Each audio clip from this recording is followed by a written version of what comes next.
একটা লম্বা বিরতির পর ওয়েফেরার্স ফুটপ্রিন্ট ফিরে এলো নতুন একটা ভিডিও সিরিজ নিয়ে। এবারের গন্তব্য ওড়িশার কেওনঝড়। পাহাড়ি ঘাটির আড়ালে লুকিয়ে থাকা প্রাচীন জনপদ কেওনঝড় বলতেই মাথায় আসে এক ঝাঁক অঝরে ঝরে পড়া ঝর্ণার কথা।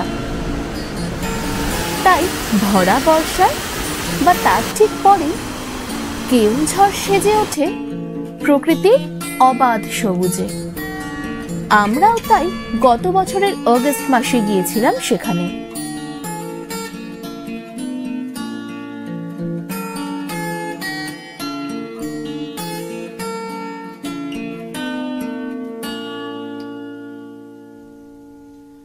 নমস্কার, ওয়েফেরার্স ফুটপ্রিন্ট এবার কেওনঝড় রোড ট্রিপে। গতকাল আমরা কলকাতা থেকে ভদ্রকে এসে নাইট স্টে করেছি আর দেখে নিয়েছিলাম বালাসোরের কিছু জায়গা। ও সেই কথাগুলো তো আপনাদের বলাই হয়নি, তাহলে চলুন কাল কি করেছিলাম সেটা একবার দেখে নিই। কলকাতা থেকে বালাসোর পৌঁছে হাইওয়ে ছেড়ে ক্ষীরাচোরা গোপীনাথ মন্দির, ইমামি জগন্নাথ মন্দির ও নৈসর্গিক ব্লু লেক দেখে রাতে ছিলাম ভদ্রকের হোটেল কল্যাণীতে। ভদ্রক ছেড়ে ঝিরিঝিরি বৃষ্টির সাথে করে বেরিয়ে পড়লাম সকাল সকাল। কলকাতা থেকে কেওনঝড় যাওয়ার মূল রাস্তা খড়গপুর, বাংরিপোষি, জসিপুর হয়ে কেওনঝড়। তবে আমরা যাচ্ছি খড়গপুর থেকে বালাসোর ঘুরে ভদ্রক থেকে ডান দিক হয়ে তুলনামূলক সুন্দর রাস্তা দিয়ে। হাইওয়ে থেকে ইউটার্ন নিয়ে আন্ডারপাস ক্রস করে ডান দিক থেকে বাঁদিকে উঠলাম। এই রুটের দূরত্ব 100 কিলোমিটার বেশি হলেও রাস্তার কন্ডিশন প্রথম অপশনের থেকে অনেকটাই ভালো। এছাড়াও কেওনঝড় ঘুরতে যাওয়ার অনেক জায়গাগুলো এই রাস্তার দুদিকে থাকায় সেগুলো দেখতে দেখতেই কেওনঝড় পৌঁছে যাব। আপনারা যদি প্রথম রাস্তা দিয়ে কেওনঝড় যান তাহলে ফেরার দিন এই পর্বের সমস্ত জায়গা ঘুরে অনায়াসেই ভদ্রক হয়ে বাড়ি ফিরতে পারবেন। তাহলে চলুন হাইওয়ে ছেড়ে ডান দিকে আমাদের প্রথম গন্তব্যে।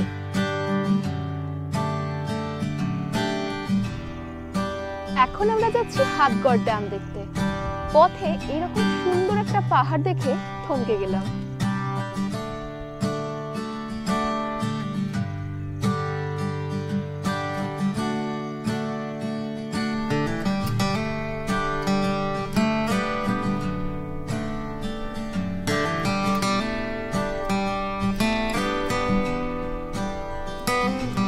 বৃষ্টি ভেজা জঙ্গল চিরে রাস্তা উঠে গেছে ড্যামের দিকে। আমরা একেবারে ড্যামের গেটের পাশে এসে দাঁড়ালাম। বার্ডস আই ভিউতে বাঁদিকে বিস্তীর্ণ জলরাশি আর ডান দিকে সবুজ টিলার নিচে ড্যামের গেট।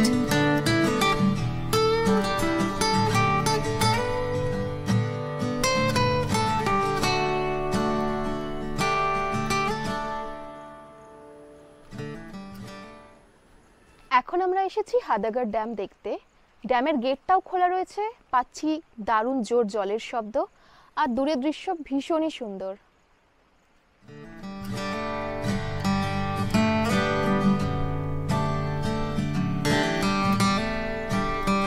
কিছুক্ষণ বসে সালান্ডে নদীর জলের গর্জন শুনে বেরিয়ে পড়লাম।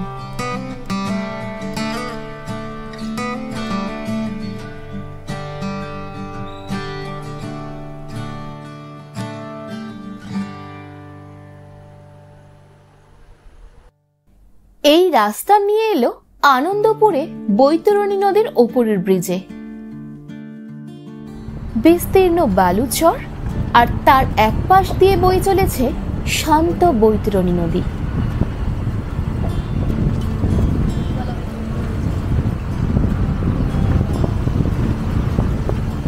আজকের ট্রিপে আবারও বেশ কয়েকবার দেখা হবে এই নদীর সাথে ভীমকুণ্ড ও বৈতরণী তীর্থ মন্দিরে।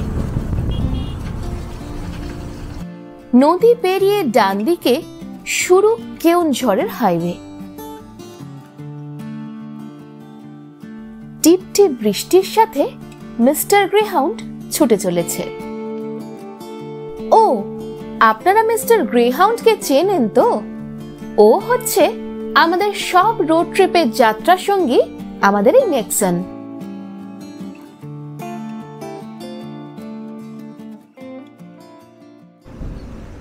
কেওনঝড় যাচ্ছি, মাঝখানে এই শ্রী জগন্নাথ হোটেলে আমরা খেতে এসেছি। না, আমরা লাঞ্চ করব না, তবে আপনাদের জন্য লাঞ্চের খোঁজ দিয়ে গেলাম। এখানে খুব ভালো মাটন আর পাতা পোড়া চিকেন পাওয়া যায়। আমরা কিন্তু চিকেন খাবো, দেখা যাক কিরম খেতে হয়। এই হাইওয়েটা ডান দিকে যাচ্ছে কেওনঝড়, আর বাদিকে একদম সোজা হচ্ছে ভদ্রক। আমরা আনন্দপুর হয়ে যাচ্ছি এখন। আমরা চলে এসেছি শ্রী জগন্নাথ হোটেলে। পথ চলতি আর 4-5টি ধাবার থেকে আলাদা কোনো কিছুই নেই। ভিতরে একটু সাজানো ফ্যামিলি ডাইনিং রুমে বসলাম। ম্যারিনেট করা চিকেন শালপাতায় মুড়িয়ে আগুনে পুড়িয়ে তৈরি করা হয় এই প্রিপারেশনটি। তারপর সেটা কাঁচা শালপাতায় পরিবেশন করা হয়। পেঁয়াজ, লঙ্কা, মশলা আর সর্ষের তেলের ঝাঁঝে ভরপুর এই হাড়ওয়ালা চিকেনের টুকরোগুলো যেমন জুসি আর ঠিক ততটাই ভালো খেতে। 1 প্লেট পাতা পোড়া চিকেন 200 টাকা। ওড়িশায় এসেছি আর পাতা পোড়া চিকেন খাবো না, তাই কি হয়? দারুণ দারুণ। এই জায়গায় আসলে এই খাবারের স্বাদ নিতে কিন্তু ভুলবেন না। এর সাথে চলে এসেছে মশলা কোল্ড ড্রিঙ্কস। চলো খাওয়া দাওয়া শুরু করা যাক। খাওয়া দাওয়া সেরে এলাম ঘাটগাঁওয়ের বিখ্যাত তারাতারিণী মাতার মন্দিরে।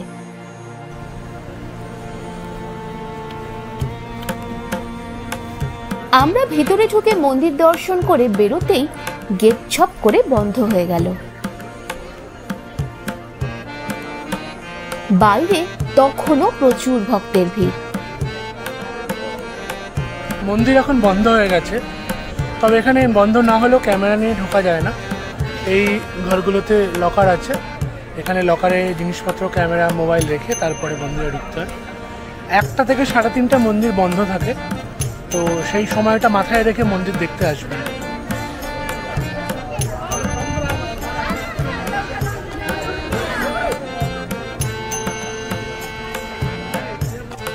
তারাতারিণী মন্দির ছাড়া এখানে আরো অনেকগুলো মন্দিরই রয়েছে।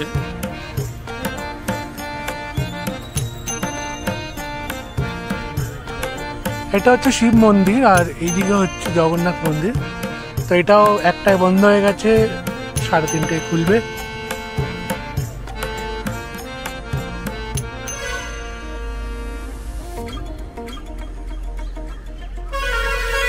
মন্দির ছেড়ে এগিয়ে যাচ্ছি ঘাটগাঁওয়ের বিখ্যাত গুন্ডিচা ঘাগি ওয়াটারফল দেখতে। জঙ্গল চিরে এঁকে বেঁকে চলে যাওয়া রাস্তা ধরে এগিয়ে চলেছি। সেই রাস্তাটিও কিন্তু কোনো অংশেই কম সুন্দর নয়। ওই যে কথায় আছে না, the journey is equally important as the destination is।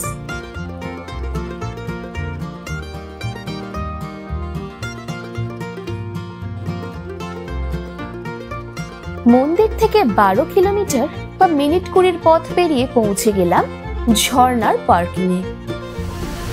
অল্প একটু সিঁড়ি দিয়ে নামলেই ঝর্ণা।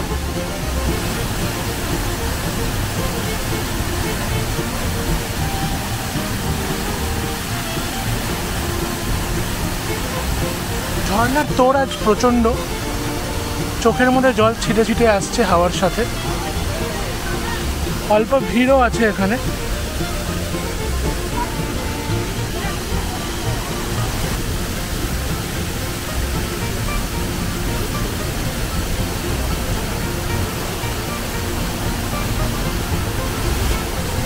কেওনঝড় ট্রিপে আমাদের দেখা প্রথম ঝর্ণায় একেবারে বাম্পার হিট।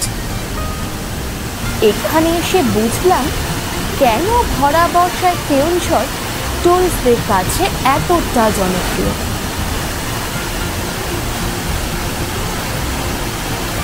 তবে দেখে বেশ খারাপ লাগলো ঝর্ণার কাছে এক ঝাঁক প্লাস্টিকের বোতল ঘুরপাক খাচ্ছে। একটা ওয়াচ টাওয়ার আছে এখানে, ওখান থেকে ঝর্ণার অন্য দিকের ভিউ দেখা যায়। খুব বৃষ্টি হলে এই দিকেও নদী ছাপিয়ে জলপ্রপাতের সৃষ্টি করে।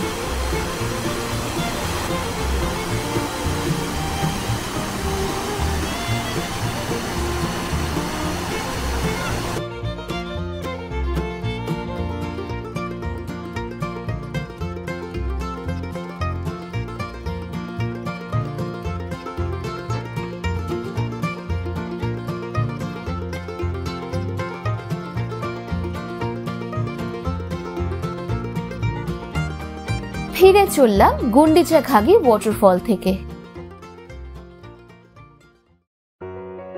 ধেন্নিকোট থেকে চললাম বৈতরণী তীর্থ দেখতে। একদম নদীর পাশেই সুন্দর এই সাদা মন্দিরটিতে শিবের উপাসনা হয়। মন্দিরের ভিতরে ছবি তোলা যায় না। মন্দিরের পাশ দিয়ে নদীর পাশে এলাম।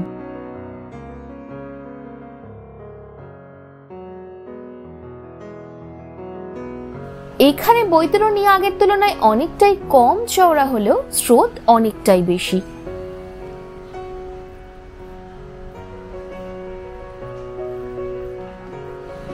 সেখানে কিছুক্ষণ ঘুরে বেরিয়ে পড়লাম ভীমকুণ্ডের দিকে।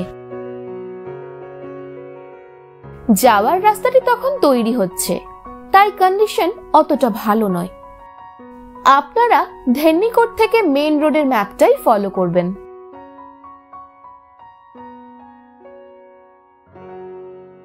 ওদিকে আবার আকাশ কালো, দেখে মনে হলো ঝমঝমিয়ে বৃষ্টি নামবে, তাই সময় নষ্ট না করে এগিয়ে যেতে হলো। পৌঁছে গেলাম কেওনঝড়ের সাইডের ভীমকুণ্ডে।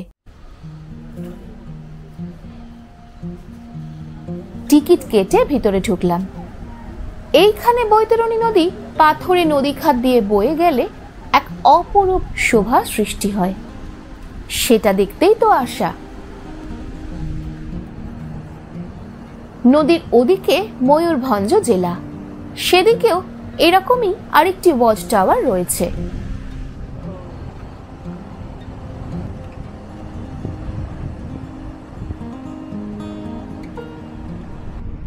কেওনঝড়ের দ্বিতীয় দিনের ঘোরাঘুরিতে আমরা এখন রয়েছি ভীমকুণ্ড। বৈতরণী নদী পাহাড়ের খাঁজ দিয়ে দিয়ে বয়ে চলেছে সশব্দে। চারপাশের দৃশ্য অপূর্ব সুন্দর। চলুন আপনারাও আমাদের সঙ্গে দেখে নেবেন সেই দৃশ্য।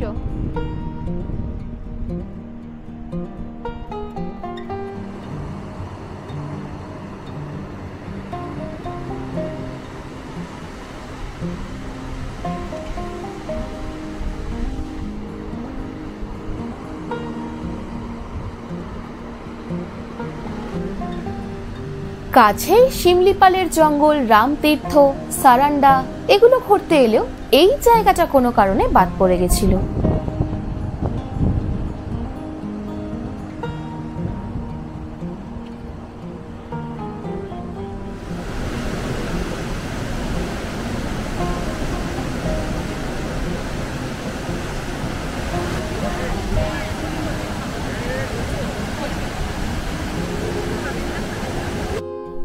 আকাশ কালো মেঘে ঢাকতে শুরু করেছে, আর নিচে নদীর সেই তেজি রূপ ভোলার নয়।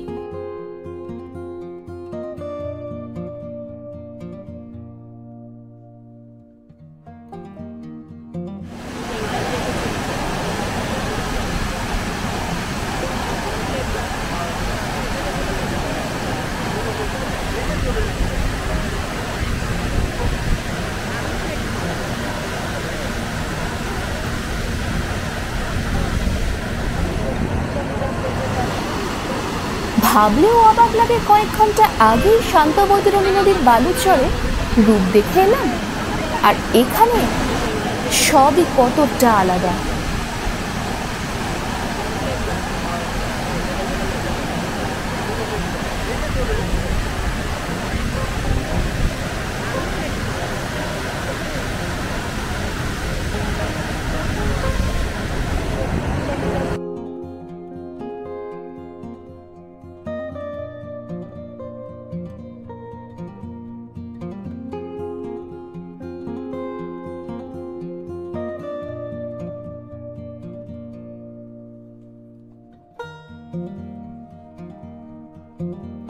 এখানে আরো সময় কাটাতে মন্দ লাগতো না, কিন্তু খিদে পেয়েছে।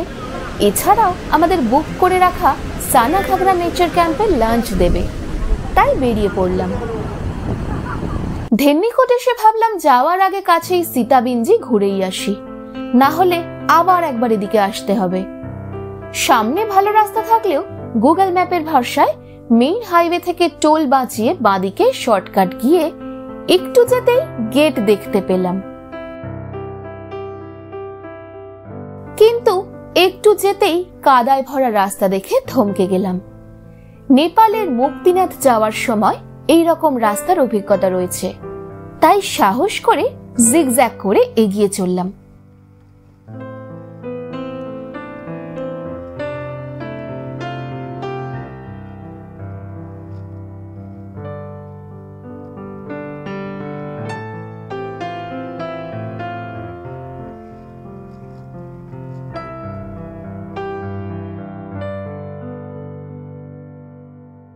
সীতাবিঞ্জি বা রাবণ ছায়া মুরাল রকে ৪র্থ থেকে ৬ষ্ঠ শতকে আঁকা মুরাল ও শিলালিপি দেখা যায়। ১৯৫০ সালে এই জায়গাটিতে কিছু হিন্দু মন্দির ও ভঞ্জ রাজাদের রাজবংশের শিল্পকলার নিদর্শন খুঁজে পাওয়া গিয়েছিল। অদ্ভুত আকারের পাথরগুলো কেউ যেন এখানে এনে বসিয়ে দিয়েছে। এটা আবার ব্যাঙের ছাতার মতন দেখতে। সিঁড়ি দিয়ে ওপরে গিয়ে প্রাচীন ফ্রেস্কো পেন্টিং দেখতে পেলাম, তবে খুবই আবছা। এখানে অবহেলার ছাপ স্পষ্ট, সেভাবে বোর্ডও নেই, আবার লোকজনও নেই, তাই পাশেই সীতার মন্দির খুঁজেই পেলাম না। তবে কথিত যে এখানেই নাকি মা সীতা লব কুশের জন্ম দিয়েছিলেন। এগিয়ে চললাম ২৫ কিলোমিটার দূরে কেওনঝড়ের দিকে। আমরা গাড়ির রুট তো আগেই বলেছি। এখানে ট্রেনে আসলে হাওড়া থেকে বারভিল এসে সেখান থেকে ৬০-৭০ কিলোমিটার গাড়ি ভাড়া নিয়ে এখানে আসা যায় খুব সহজেই। বারবেলের মতন এখানেও অনেকগুলো লৌহ আকরিকের খনি রয়েছে, তাই চারদিকটা লাল লাল ভাব। তবে মিষ্টি কেওনঝড়কে প্রথম দেখাতেই আমাদের ভালো লেগে গেল। আজকের গল্প কথা এখানেই শেষ করলাম। পরের পর্বে থাকছে সানা ঘাগরা নেচার ক্যাম্প ট্যুর আর বাকি জায়গাগুলো। শতদ্র পল্লবীর হাত ধরে ওয়েফেয়ারস ফুটপ্রিন্টের সাথে কেওনঝড় ঘোরাঘুরির এই সিরিজ কেমন লাগছে জানাতে কিন্তু ভুলবেন না। আর ভালো লাগলে ওয়েফেয়ারস ফুটপ্রিন্টকে সাবস্ক্রাইব করে ঘুরতে থাকুন শতদ্র পল্লবীর সাথে।